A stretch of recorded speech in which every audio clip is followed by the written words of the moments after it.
Aujourd'hui, nous allons parler de la soumission. La soumission dans les mariages. Nous allons lire notre texte de base qui est dans Ephésiens chapitre 5, le verset 22 à 25. Femmes, soyez soumises à vos maris comme au Seigneur, car le mari est le chef de la femme, comme Christ est le chef de l'Église, qui est son corps et dont il est le sauveur.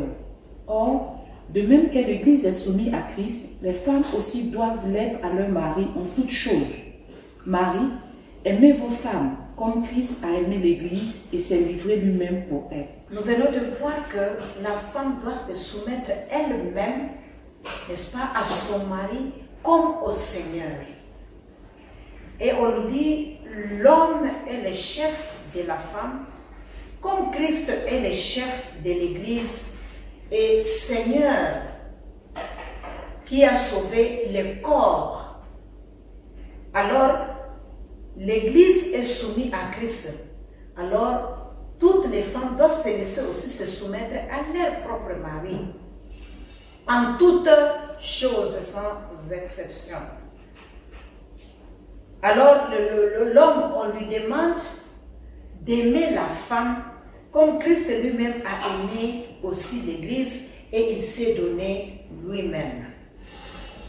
Là, nous voyons qu'on nous précise que la soumission, c'est dans les seigneurs.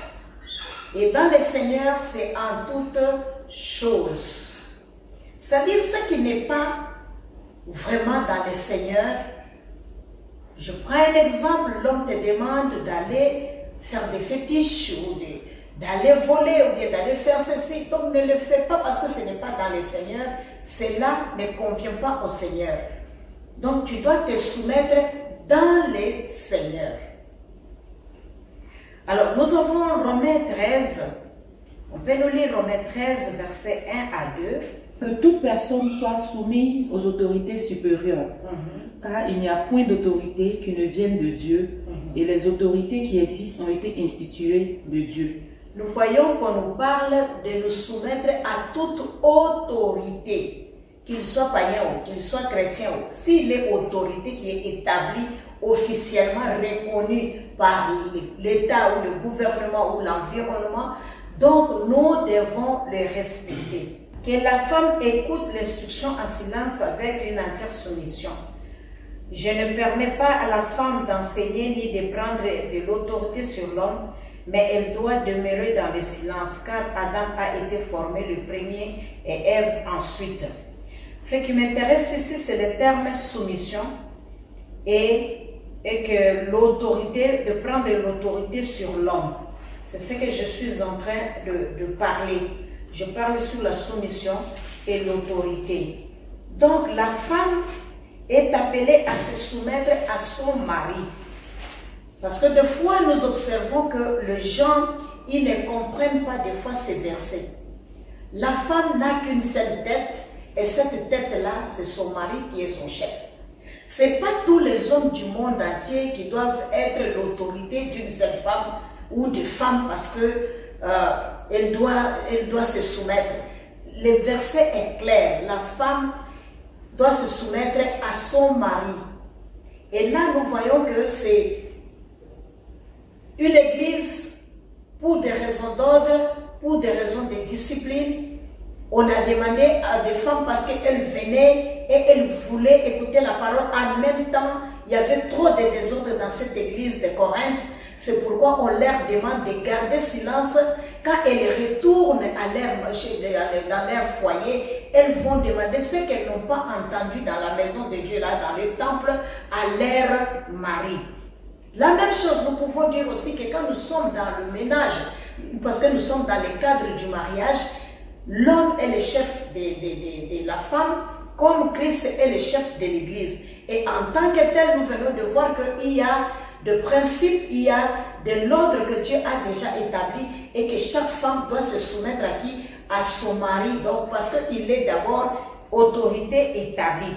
Lorsque vous lisez Tite chapitre 2 et les versets 4 à 5, dans le but d'apprendre aux jeunes femmes à aimer leurs maris et leurs enfants, à être retenues, chastes, occupées aux soins domestiques, bonnes, soumises à leur mari, afin que la parole de Dieu ne soit pas blasphémée. C'est-à-dire la première des choses, dès que tu es une femme dans un ménage, tu es appelée à être une mère. Alors quand tu es une femme, tu es une mère. Une mère, ce n'est pas seulement parce que tu as mis au monde, mais le fait que tu es née déjà féminin, c'est l'image déjà d'une femme qui donne vie. Donc, tu peux donner vie aux gens avec qui tu es, aux enfants qui sont dans ton quartier, dans ta maison. Tout comme même si tu ne mets pas biologiquement au monde, tu peux adopter, tu peux avoir tes cousins, tes nièces, les gens qui t'entourent, tu peux toujours leur donner la vie en les éduquant, en leur montrant la voie à suivre. Donc nous voyons que c'est la priorité d'abord, le but d'apprendre aux jeunes femmes à aimer leur mari et leurs enfants. C'est-à-dire c'est une mère qui donne. C'est dans la femme qu'on trouve cette hospitalité. C'est dans la femme qu'on voit quelqu'un qui s'y donne et qui donne aussi. Donc la femme est appelée, c'est pourquoi nous avons cette influence en nous que nous pouvons bien exercer si nous comprenons bien la parole de Dieu pour impacter notre milieu, notre environnement ou notre maison avec la parole de Dieu. Deuxièmement, on nous dit, dès que tu es dans le ménage, tu dois être une femme qui a de retenue. Une femme ne doit pas être trop, je ne sais pas, qui n'a pas de réserve, qui n'a pas de limites, qui ne se contrôle pas. Une femme doit avoir de la personnalité. Une femme doit avoir du caractère, pas un mauvais caractère, mais du caractère de dire qu'elle est ferme, elle est dure, elle est correcte, elle est loyale, elle est vraiment ouverte, elle est cette femme-là vraiment, n'est-ce pas, une mère où tout le monde peut venir, elle embrasse dans sa maison, elle donne conseil, elle est aimable, elle est conseillère. Vraiment, c'est une femme à qui elle est pilier dans sa maison. Elle est cette femme sage-là qui a les vertus d'une bonne femme en elle et qui a cette grâce-là d'être transformée par le Saint-Esprit qui la donne vraiment les capacités, les qualités qu'il faut pour une femme vraiment qui crée le Seigneur. Parce qu'on nous dit que afin qu'elle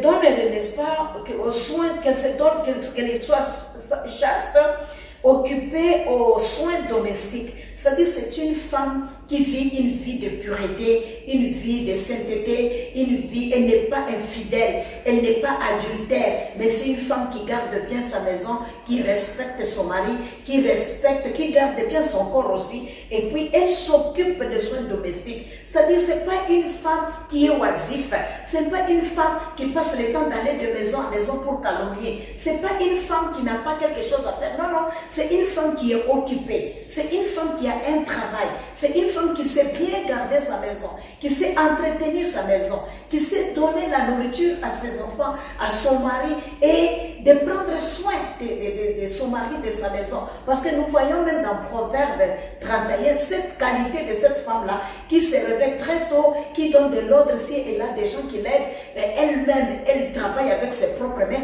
elle a des réflexions, elle a des investissements, elle a des pensées. C'est cette femme-là qu'on nous parle ici. Et on nous dit qu'afin que la parole de Dieu ne soit pas blasphémée par son comportement, c'est une femme qui est propre, c'est une femme qui s'occupe de sa maison, c'est une femme vraiment, elle ne s'ingère pas dans les choses des gens. C'est une femme qui parle avec sagesse. Alors, on nous dit que cela démontre toi-même à tous égards un modèle de bonnes œuvres donnant un enseignement pur et digne. Donc, ces paroles-là sont saines, irréprochables, afin que l'adversaire soit confus. Mais si nous n'arrivons pas à vivre cela, bien-aimés, nous allons faire la honte de l'évangile que nous avions accepté et notre mari ne sera pas aussi honoré, notre ménage ne sera pas, notre foyer ou couple ne sera pas non plus considéré. Tout ça là à cause de la femme. Donc vous voyez que la responsabilité vraiment repose beaucoup sur la femme. Alors je voulais parler d'abord, avant que nous puissions continuer, qu'est-ce que la soumission? C'est un acte, la soumission c'est un acte d'accepter une autre autorité ou pouvoir sur toi. C'est ça la soumission. pouvons dire que la soumission, c'est une forme d'obéissance et d'humilité. Et comme vous le savez, pour la femme, cela est naturel. Elle ne doit pas forcer. C'est quelque chose qui est naturel, qui vient de soi. Donc la soumission d'une femme là, c'est pas forcé. C'est quelque chose qui est naturel dans une femme. Quand un homme donne son amour, la femme aussi se soumet facilement, n'est-ce pas, à son mari. Se soumet facilement à son mari. Quand des fois nous nous marions avec les hommes ou les femmes que nous n'aimons pas ou les femmes qui ne nous ont pas réellement aimées, c'est là où il y a cette opposition-là. Tu vois, la femme est gonflée, elle insulte son mari, elle est comme ça, elle ne veut pas écouter. Tout ça pourquoi? Parce que des fois, quelque part dans le cœur, peut-être on l'a donné comme un cadeau. Peut-être on a forcé l'homme à dire que mais prends là, elle a un bon caractère, ou bien c'est les familles qui ont choisi tout ça. La femme elle-même, elle n'a pas consenti, n'est-ce pas, d'être dans ces ménages-là. Alors en ce moment-là, la soumission ne peut pas venir facilement. Il y en a d'autres aussi, elle peut être une bonne femme dès le début, mais au fur et à mesure qu'elle commence à vivre des choses de maltraitance, elle est toujours battue, elle est toujours maltraitée, elle n'est pas considérée, l'homme ne la donne pas la valeur, et puis l'homme n'est pas responsable dans sa maison. Des fois, il ne prend pas soin de sa maison, donner par exemple la nourriture, le vêtement, l'argent, ou prendre soin de sa femme, montrer l'amour par ses paroles, n'est pas vraiment, ne montre pas l'affection à sa femme. Vous voyez que cette femme-là, l'attitude commence à changer, elle devient aigrie, elle commence à mal répondre à son mari. Tout ça pourquoi? Des fois aussi dans le ménage, quand la femme n'arrive pas peut-être aussi à être satisfaite sexuellement comme il faut, la femme devient nerveuse. Et à tout moment, elle répond mal, elle réagit mal. Et des fois aussi, ce sont des charges, quand ça dépasse, elle n'est pas épaulée, elle n'a pas le temps de repos, elle travaille comme esclave. Et il y a des menaces de belles familles gauche-droite. L'homme, quand on lui dit, il ne prend pas garde de cela.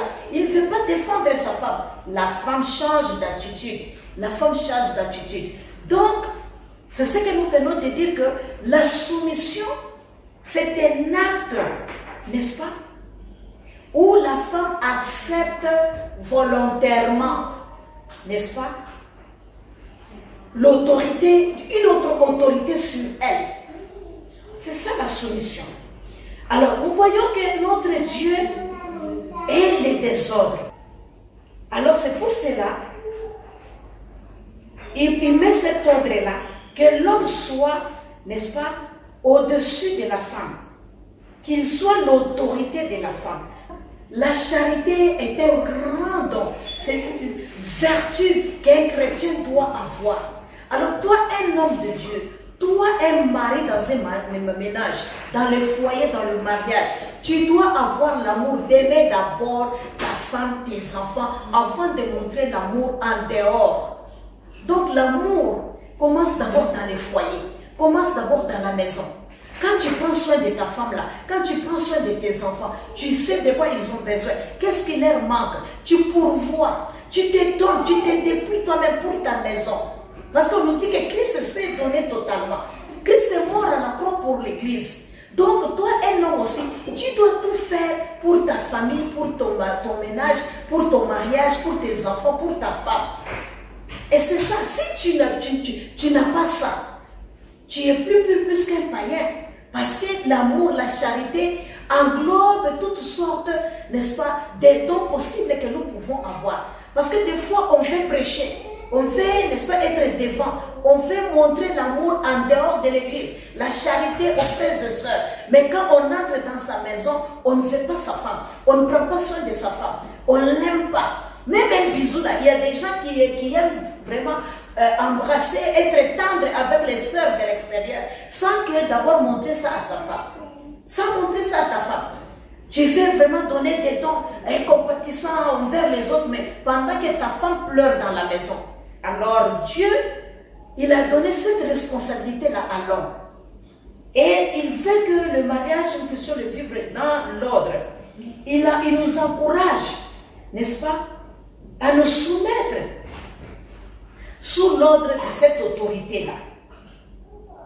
Pour le pouvoir qu'il a obtenu, n'est-ce pas, de la part de Dieu dans les mariages. Alors, Dieu qui a institué cet ordre-là, il veut qu'il n'y ait pas de violence. Il veut que nous puissions, qu'il y ait de bons résultats. N'est-ce pas? Que dans le mariage ne soit pas déshonoré, qu'il n'y ait pas la honte, n'est-ce pas? Qu'il ne manque pas la joie. Mais il fait que la joie puisse exister. C'est pourquoi, quand nous lisons Ephésiens 5, verset 21, là, si tu donnes l'amour, la soumission aussi vient. Mais je voudrais parler à mes sœurs qui n'ont pas de mari, peut-être qui ont la même religion avec eux, qui prient avec eux. Mais tu ne dois pas désobéir parce que mon mari n'est pas chrétien et lui, en tout cas, il vient, il est ivre, il me maltraite, il fait cela. Par contre, tu dois faire l'effort de bien te comporter.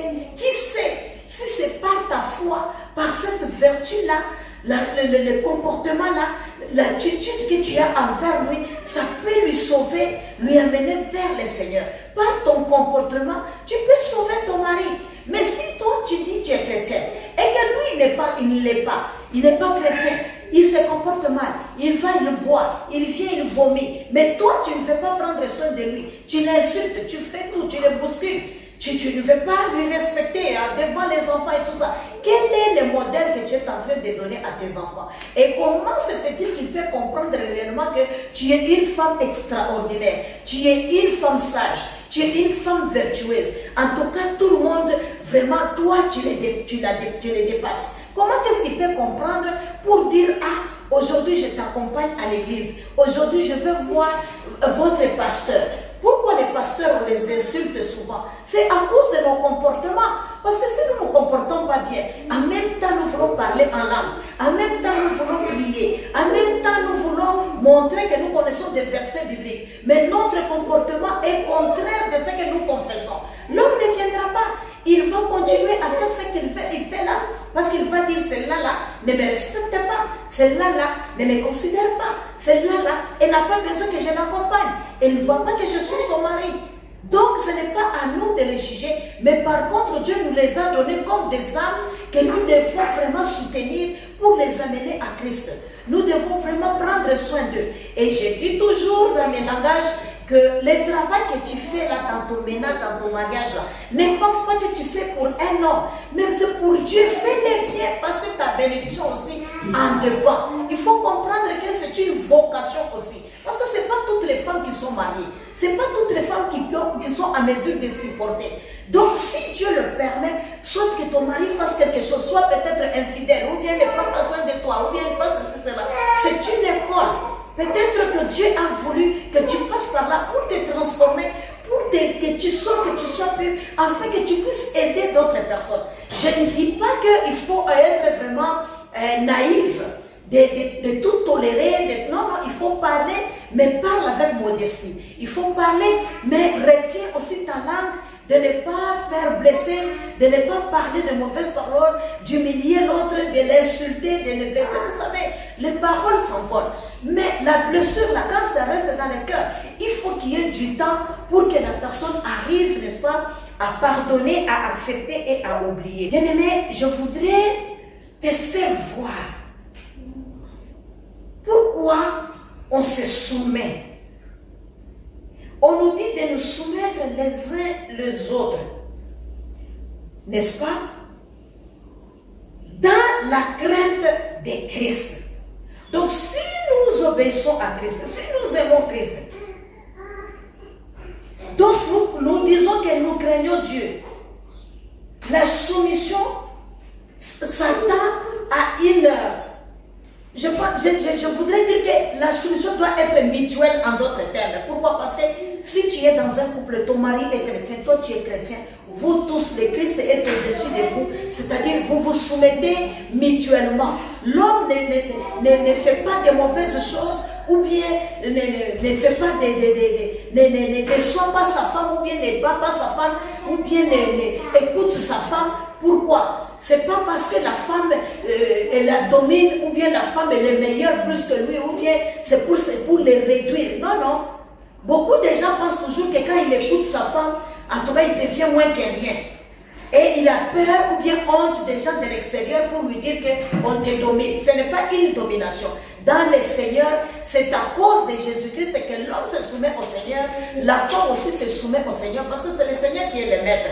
Or, si le maître lui demande d'obéir, d'aimer sa femme, donc la femme aussi, on lui demande de se soumettre. Donc chacun d'eux se soumet au Seigneur par rapport à ce que le Seigneur leur dit, leur donne comme ordre, ou bien comme, n'est-ce pas, commandement, comment est-ce qu'ils doivent vivre dans leur ménage. Et c'est comme ça, parce que beaucoup de gens, ils ne vivent pas selon la parole de Dieu. Ils sont chrétiens, mais ils vivent dans leur ménage comme leur tradition. Ah, la tradition me dit, je ne dois pas parler avec la femme. La tradition me dit, je ne dois pas manger avec elle. Je ne dois pas parler avec lui. Tout homme qui n'écoute pas sa femme-là, il finit toujours par échouer. Parce que Dieu l'a mis cette femme à côté de toi. C'est pour te soutenir, te donner des conseils. Ce n'est pas pour te dominer ou pour te voir moins que rien. Mais elle est là pour t'aider. Et nous savons, nous tous, quand il y a des gens là qui sont dans des bâtiments, n'est-ce pas, comme travail qu'ils font, ils peuvent nous expliquer clairement le travail d'un maçon. Un maçon, n'est-ce pas, il y a toujours celui qu'on appelle boy maçon ou quelqu'un qui l'aide à mélanger les choses. Maintenant, il y a des machines, mais il y a quelqu'un qui aide, qui est en bas là-bas, n'est-ce pas, il y a des trucs là qui montent pour monter en haut. Mais il y a quelqu'un qui te soutient. Quand il est là, il t'aide pour faire toutes ces choses-là. C'est parce qu'il est fort qu'il est en train de t'aider. On ne peut pas, quand on dit la femme est des piliers là, quand nous regardons dans la maison est soutenue par des piliers. Donc toutes choses là, ça repose sur ça. En dehors de la fondation qui est Christ, sur qui nous bâtissons le ménage, mais il y a maintenant des piliers aussi qui s'élèvent pour soutenir le toit qui est l'homme. Parce que le mur là, c'est la femme qui soutient ça. Mais maintenant, si la femme, elle soutient les toits, c'est-à-dire le mur là soutient les toits, c'est-à-dire que les murs sont bien faits en béton, c'est fort, c'est résistant pour que ça puisse supporter les poids. Donc c'est pas pour rien que Dieu a mis la femme à côté de l'homme, parce que la femme, elle est forte. Dieu l'a donné la capacité de te soutenir, de t'aider, de t'épauler dans certaines choses. Mais si toi, tu te crois très fort, tu crois que la femme n'est rien à côté de toi, tu la négliges dans ton ménage. Tu vas beaucoup souffrir et tu ne vas pas réussir. Parce que les gens qui échouent souvent, qui n'écoutent pas souvent, ils arrivent toujours au bout, au mur. Et quand tu arrives au mur, tu sais, quand la femme t'a dit, mon mari ne fait pas ça, ne dépense pas l'argent pour ça, ne suis pas cette personne-là, toi tu suis, toi tu dépenses. Quand tu vas acheter la chose ou bien dépenser cet argent-là, ou bien faire ces projets-là qu'on t'a dit qu'il ne faut pas faire, tu vas échouer. Parce que la femme, si elle ne s'implique pas dans ces choses-là, tu finiras par abandonner cette chose-là. Et quand tu vas échouer, tu reviendras chez toi. La plupart des cas, on a honte, n'est-ce pas? Les hommes ont honte des fois de dire à leurs femmes, ah voilà, j'ai échoué. Il n'y a que ceux-là qui sont honnêtes et humbles de cœur, n'est-ce pas, qui disent, ah chérie, tu sais cette chose que j'ai entamée là, on m'a escroqué l'argent, on m'a menti, la personne a fait ceci, cela. Tu vois pourquoi? Parce que vous n'avez pas été d'un commun accord, tu n'as pas écouté les conseils de ta femme, elle est aussi sage, il y a l'Esprit de Dieu aussi qui la guide pour t'aider, donc il faut l'écouter. Pourquoi la soumission? La soumission est un ordre universel d'autorité dans les Écritures que Dieu a vraiment donné au couple pour que nous puissions suivre. De la même manière, Dieu est au-dessus de Christ, Christ est au-dessus de l'homme, l'homme est au-dessus de la femme est au-dessus aussi des enfants. Donc voilà comment est-ce que cet ordre doit être respecté et considéré dans le mariage. Nous voyons que Dieu est au-dessus et de l'homme et de la femme. Nous voyons aussi que Christ est au-dessus, n'est-ce pas, et de l'homme et de la femme. Donc s'il nous donne que nous devons nous soumettre et les autres doivent aussi montrer l'amour, donc suivons. C'est quelque chose qui est universel. Ce n'est pas seulement pour n'est-ce pas, quand Dieu a parlé là, c'est pour l'homme et la femme sur la terre. Donc c'est universel. Tout le monde doit suivre ça s'ils veulent vraiment vivre dans l'harmonie avec Dieu. Mais si vous faites le contraire, vous allez vivre aussi le contraire, n'est-ce pas, de ce que vous vivez. C'est un commandement que Dieu a donné. Comme nous avions dit, vous allez lire aussi 1 Pierre 2, verset 13-14, Romains 12, verset 1 à 2, vous allez lire. Parce que, deuxièmement, nous avons dit parce que Dieu est le désordre. La désobéissance et l'idolâtrie, vraiment, c'est la même chose. Vous pouvez trouver ça dans 1 Samuel 15, 23. Dieu n'aime pas, n'est-ce pas, qu'on fasse toutes sortes de sacrifices pendant que nous vivons dans la désobéissance. N'est-ce pas? L'obéissance, Dieu aime ça. Mais la désobéissance, même si nous faisons toute forme de religion, nous observons tout sacrifice, toute pratique, n'est-ce pas, religieux, les offrandes, des cérémonies, tout ce que nous pouvons faire, les apparences qu'on peut garder pour montrer qu'on est chrétien, mais si on est désobéissant, Dieu n'est pas pour ça. Vous allez comprendre, quand Saül voulait donner l'offrande, Dieu a dit, est-ce que Dieu est-il encore, n'est-ce pas, il accepte-t-il l'offrande plus que l'obéissance? Non, si tu vis dans la désobéissance, Dieu n'est pas content. Si tu méprises ton mari, Dieu n'est pas content. Si tu le ridiculises, Dieu n'est pas content. Si tu bafoues son autorité parce qu'il ne prend pas soin de toi là, Dieu n'est pas content. Donc il faut retourner dans la voie normale. La soumission, c'est quelque chose qui est dans la vie pratique de la femme. Donc c'est une vertu et ça montre aussi signe d'humilité. Mais quand tu manques ça, ça montre que tu es orgueilleuse. Quand tu es orgueilleuse là, tu vas arriver un jour au bout, Dieu va te résister. Ce que tu vas prier, des fois tu n'auras pas parce que tu es très orgueilleuse. Donc il faut descendre. Il faut être humble. Même si c'est toi qui nourris ton mari, même si c'est toi qui prends soin de ta maison, mais sois une femme humble. Mais quand tu es là, te montrer, oui, mes diplômes, mais ceci. Il y a des gens qui ont étudié, mais qui manquent le mariage là que toi tu as eu. Il y a des femmes qui sont très humbles, mais elles n'ont pas eu l'opportunité, à cause de certaines circonstances ou de quelque chose qui s'est passé dans leur vie, elles n'ont pas eu l'opportunité de trouver les maris. Donc ne te prends pas plus sage, n'est-ce pas, à tes yeux. La reine Vachi, qu'est-ce qu'il avait coûté vraiment de venir montrer sa beauté? Quand vous lisez la Bible, 3 fois ou 5 fois comme ça, on l'a appelée, elle a refusé. Elle a refusé à cause de l'orgueil. Mais on l'a remplacée par Esther. Ne crois pas que c'est la finalité. Surtout pour nous qui sommes chrétiens là. Des fois quand on a un mari chrétien, on essaie de bouder, on essaie d'être orgueilleuse, on essaie de parler mal, on essaie de commander, de faire ceci parce que tu sais que Dieu, l'homme craint Dieu. Quand il prend la décision de te mettre à la porte là, tu vas trimballer et puis tu vas prier, gêner, tu n'auras pas de solution. Donc pendant qu'il t'aime là, il faut vraiment aussi être à ta place. Ta place là, tu es une femme, sois à ta place. Mais on ne dit pas que tu ne peux pas émettre tes idées. On ne dit pas que vous n'allez pas partager. On ne dit pas que tu peux avoir raison. Je ne dis pas ça. Mais je dis au moins d'écouter l'autre. On nous dit dans nos relations mutuelles. C'est-à-dire dans nos vies quotidiennes, dans chaque jour, dans nos échanges. Comment est-ce que tu parles? Comment est-ce que tu prends la parole? Tes paroles là, comment tu les classes? C'est ça. Quand tu te rends humble devant ton mari, tu seras considéré, tu seras respecté, tu auras aussi ce que tu cherches. Même Dieu aussi, quand nous nous humilions, il nous relève. Mais il résiste aux orgueilleux. Donc la soumission, bien-aimée, c'est quelque chose de très important. Mais si toi, la femme, là, tu es dans ton ménage, tu fais te comparer avec ton mari. Parce que tu travailles, parce que tu as aussi l'argent. Il achète ceci, toi aussi tu achètes. Il fait cela, toi aussi tu vas donner. Il fait les compétitions, les choses comme ça, tu ne fais pas. Tu fais te comparer, te montrer que tu es aussi forte. Même si nous portons les pantalons, ce sont des pantalons de femmes, hein. Ce ne sont pas des pantalons des hommes. Parce que vous devez savoir que la manière dont Dieu nous a créés, nous sommes toujours différents à un certain niveau par rapport à la capacité physique. Il y a des travaux que toi, une femme, tu ne peux pas faire. Si tu fais 2-3 fois là, tu commences à pleurer. Donc, il faudrait que nous puissions être à notre place et à faire. Je ne dis pas que les femmes ne sont pas intelligentes ou les femmes ne sont pas capables, mais tu es capable de faire des choses. Tu as la tête, tu as le même cerveau que l'homme. Tu peux faire tout ce que Dieu te donne à faire. Tu peux faire tout ce que tu vois sur la terre. Mais ce que je suis en train de parler, c'est dans le ménage à connaître sa place et à jouer son rôle.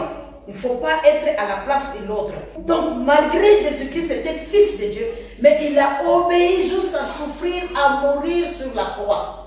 Donc, même si, n'est-ce pas, tu travailles, même si tu as une grande intelligence, même si ton mari ne sait rien, même si c'est toi qui as des moyens, qui as tout là, vraiment, dans le ménage, mets-toi à ta place. Mets-toi à ta place, joue ton rôle d'épouse, joue ton rôle de la femme. Et nous allons voir les rôles d'une femme dans un ménage dans les séances prochaines. Tu dois connaître quel est ton rôle. Parce que beaucoup de gens se marient aussi, ils ne savent pas qu'est-ce qu'elles vont faire dans les ménages. Elles ne savent pas à quoi elles sont appelées. Et quand ils arrivent là-bas, et comme aujourd'hui, nous tous, c'est les pantalons que nous portons, on commence à se comparer. Il ne faut pas faire la confusion des choses. Et avec le monde actuel, tout ce qu'on nous dit là, l'émancipation, les droits de la femme, toutes ces choses-là, hein, la parité, n'est-ce pas, 50-50, non, maintenant on réclame des droits, qu'on nous paye le même salaire que l'autre parce que nous travaillons les mêmes heures, les mêmes choses. Il ne faut pas confondre ça là. C'est les lois de Dieu. C'est Dieu qui a établi. Si tu veux vivre ta bénédiction, vous voulez vivre, réussir votre mariage, suivez selon les modèles. Parce que je vous ai enseigné dans le premier enseignement que le mariage est une institution divine. Et que ce n'est pas l'homme qui a cherché la femme. C'est Dieu qui a amené la femme devant l'homme pour répondre à la solitude de l'homme. Donc il faut te mettre sur ta place. Alors, bien aimé, pour terminer, le deuxième point, j'ai parlé de l'autorité de l'homme. L'homme est la tête, n'est-ce pas, de la femme. Alors, s'il est la tête, alors il est le chef aussi de la femme. Si tu existes, c'est à cause de ce mari-là. Donc, il faut que tu sois consciente aussi dans ta tête de ça. Donc l'homme a l'autorité, la responsabilité ou l'autorité totale sur la femme en toutes choses. Nous voulons trop prêcher, trop parler, trop faire ceci, mais le comportement parle plus que la prédication.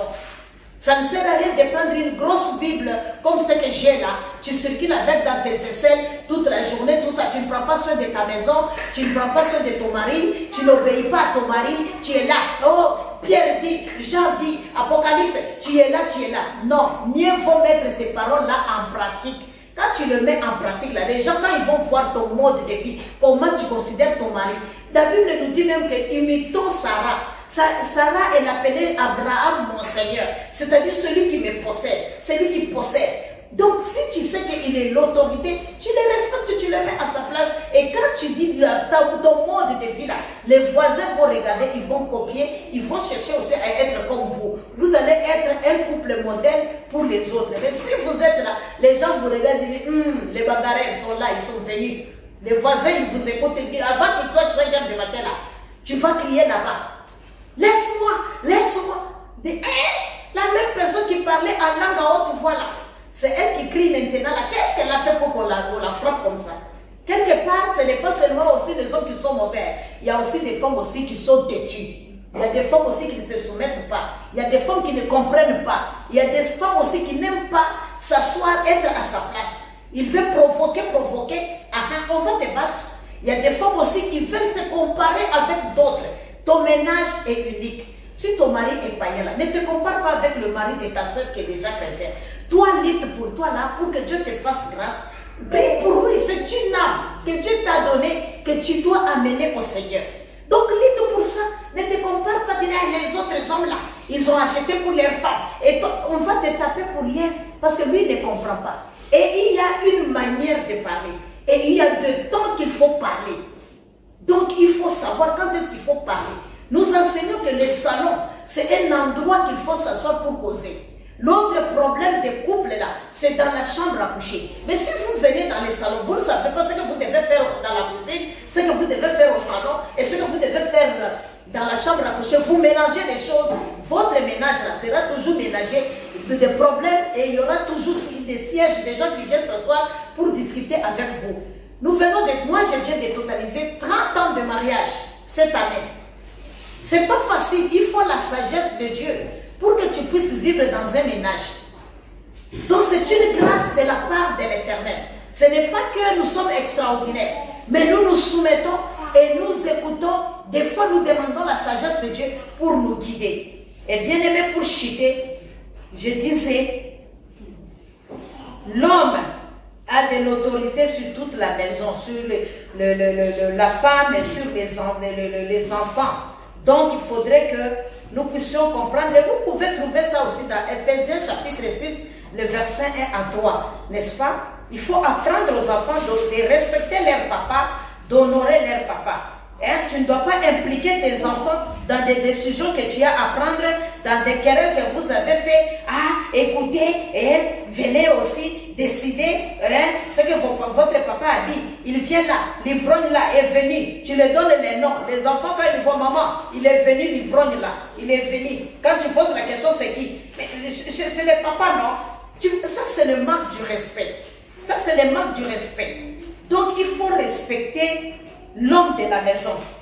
Si ton père te maudit là, tu ne vas pas vivre heureux. Si ta mère te maudit là, tu ne seras pas heureux. Donc tu as intérêt de te réserver dans ce que la maman est en train de t'entraîner de faire. Ou toi, la maman, tu es en train d'entraîner les enfants. Quand ton mari va les maudire là, c'est toi qui vas être malheureuse. Donc il faut leur dire d'aimer leur père. Il faut leur dire d'honorer leur papa. Alors l'autorité de l'homme, c'est dans toute la maison.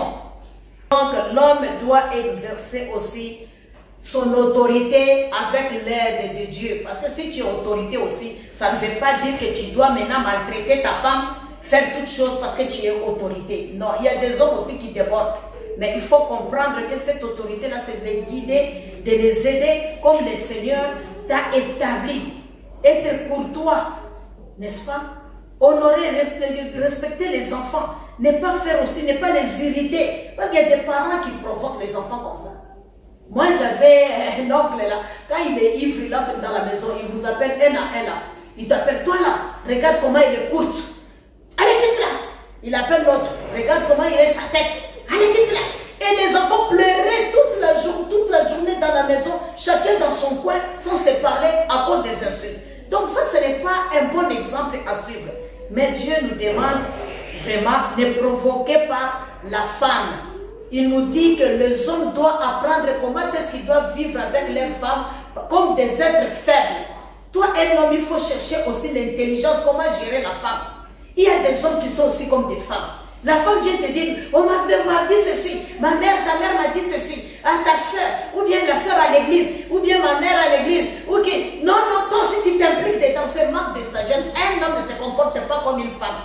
Il y a des hommes aussi qui s'assoient avec les femmes comme ça, critiquer, faire des choses. Toi tu es un homme, pourquoi tu veux entrer dans des choses comme ça? Il y a des hommes aussi, ils s'impliquent même dans la cuisine. Hein. La cuisine, c'est l'affaire de la femme, mais il vient. Il y a combien de morceaux? Il compte là-bas. Donc, moi, tu me laisses 3. Moi, je vais manger 3. Vous partagez un avec les enfants. Si un visiteur vient là, ça, ce n'est pas mon problème. Il faut que tu te débrouilles. Ça, c'est quel genre d'homme? Il y en a d'autres qui prennent l'argent. Il va acheter les légumes lui-même. Il t'amène à la maison. Donc, la femme, son travail, c'est préparer, c'est faire tout. Quand tu lui dis même, il y a lotion là, je dois acheter. Ah, je vais acheter les pelotes, je ne sais pas de quel... Hein? Moi, je connais, c'est des sanguias, c'est des sanguias. Comme tu connais là, tu es parti acheter, achète aussi, viens préparer. On sait très bien que les hommes européens, ils aiment aussi être à la cuisine avec leurs femmes, les aider. Ce n'est pas une domination, mais ils rendent service. Mais pour d'autres personnes là, c'est un mauvais caractère seulement qu'ils ont et l'égoïsme qu'ils ont de donner l'argent. Et ça, ce n'est pas bien. Quel est le rôle de la femme maintenant? Si toi, tu prends préparer, tu prends aller acheter tout, tu prends tout, c'est toi-même qui décides quelle télé acheter. C'est toi-même. La femme n'a pas un mot à dire. Mais ça, c'est quel ménage? Je pense qu'on doit collaborer, l'homme et la femme, pour que tu puisses bien exercer cette autorité-là. Et nous voyons cette autorité de l'homme-là dans sa femme et dans ses enfants. C'est pas pour rien, la Bible nous dit aussi que quand tu veux être responsable dans l'église, là, il faut être à mesure de maîtriser ta femme, de gérer bien ta maison avant de servir le Seigneur. Vraiment que le Seigneur vous bénisse abondamment. Nous voulons que chaque femme se soumette devant le Seigneur et nous devons savoir que nous avons tous un compte à rendre un jour devant le Seigneur de la responsabilité qu'il nous a donnée. L'homme rendra compte de sa femme, de comment il a géré, parce que la Bible nous dit que Christ va nous présenter devant son Père une épouse sans tache et sans ride. Et toi, l'homme aussi, tu seras responsable devant le Seigneur. La femme là que Dieu a mis à toi, là, à côté de toi, là, comment tu l'as traitée, comment tu l'as gardée, comment tu l'as protégée, comment tu l'as vêtue, comment tu l'as défendue, comment tu as mis la joie en elle. Un bon mari aime l'épanouissement de sa femme. La femme aussi le rendra compte comment elle a joué son rôle, comment elle t'a aidé. Si elle te donne toujours des mauvais conseils là,